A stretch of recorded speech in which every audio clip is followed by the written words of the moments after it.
गंगा किनारे बसे छोटे से गांव में भोला नाम का एक गरीब आदमी रहता था।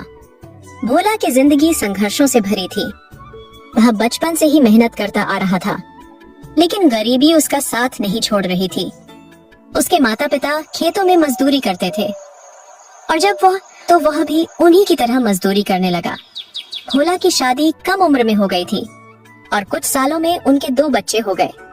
परिवार बढ़ने के साथ खर्चे भी बढ़ने लगे, लेकिन मजदूरी से घर चलाना मुश्किल हो रहा था।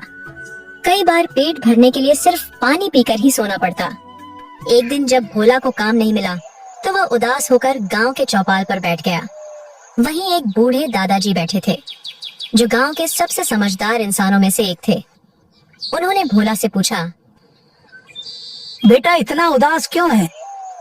भोला ने अपनी परेशानी बताई तो दादाजी बोले, काम के लिए दूसरों पर निर्भर मत रहो, भगवान भी मदद करेगा अगर मेहनत करोगे। भोला को उनकी बात दिल को छू गई। उसने सोचा कि क्यों ना अपनी चाय की दुकान खोली जाए। मगर दिक्कत यह थी कि उसके पास पैसे नहीं थे। उसने अपनी पत्नी से इस बारे में बात की। विमला ने अपने बचाए हुए कुछ पैसे भोला को दिए और गांव के एक दोस्त से उसने थोड़ा और उधार लिया। भोला ने गांव के चौपाल के पास एक पुराना लकड़ी का ठेला खरीदा और चाय बनाने का सामान जुटाया। पहले ही दिन उसने बड़ी मेहनत से चाय बनाई और राहगीरों को पिलाई। शुरुआत में ग्राहक कम आए, लेकिन उसकी चाय की खुशबू और स्वाद धीरे धीरे लोगों को आकर्षित करने लगी। कुछ ही महीनों में भोला की चाय की दुकान मशहूर हो गई। गांव के लोग, किसान मजदूर, स्कूल के बच्चे सब उसकी दुकान पर आने लगे। भोला हर ग्राहक से प्यार से बात करता और उन्हें चाय के साथ अपनापन भी परोस। हालांकि सफलता इतनी आसान नहीं थी। कई बार पुलिस वाले उससे दुकान हटाने को कहते, तो कभी गांव के बड़े लोग उसे तंग करते, लेकिन भोला ने हार नहीं मानी। उसने धीरे धीरे पैसे बचाए और पक्की दुकान बनाने की सोची। कुछ सालों बाद भोला ने अपनी छोटी सी पक्की दुकान बना ली। अब उसकी दुकान पर बिस्कुट, समोसे और ब्रेड पकड़े भी मिलने लगे। उसका परिवार खुशहाल हो गया। बच्चे स्कूल जाने लगे और पत्नी को भी उसने दुकान में मदद करने के लिए साथ रखा। एक दिन वही बूढ़े दादाजी फिर से उसकी दुकान पर आए। उन्होंने मुस्कुराते हुए कहा, बेटा मैंने कहा था ना कि मेहनत करने वालों को भगवान भी मदद करता है। भोला ने कहा, दादाजी आपकी बात ने मेरी जिंदगी बदल दी।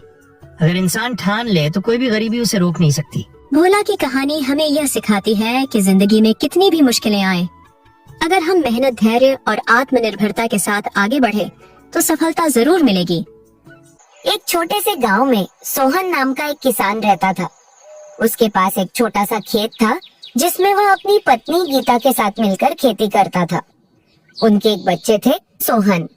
दिन रात मेहनत करता था, लेकिन उनकी मेहनत का फल कभी अच्छा नहीं निकलता था। बारिश कम होती थी तो सूखा पड़ जाता था, ज्यादा बारिश होती थी तो फसलें बर्बाद हो जाती थी। एक दिन सोहन खेत में काम करते हुए उदास हो गया। सोहन, तुम इतने उदास क्यों हो? गीता, हम कितनी भी मेहनत कर ले, हमारा भाग्य साथ नहीं देता। हमारी फसलें कभी भी अच्छे से नहीं उगती। लगता है कि हम इस गांव में कभी खुशहाल नहीं हो पाएंगे। सोहन, हार मत मानो। हमने इतनी मेहनत की है, हमें निराश नहीं होना चाहिए। हमें नए तरीके से खेती करने की कोशिश करनी चाहिए। नए तरीके से कैसे? हमारे पास तो कोई पैसा नहीं है कि हम नई तकनीक खरीद सके। हम गांव के सरकारी स्कूल में जाकर कृषि वैज्ञानिकों से सलाह ले सकते हैं। शायद वे हमें कुछ अच्छे सुझाव दे सके। सोहन को गीता की बात अच्छी लगी।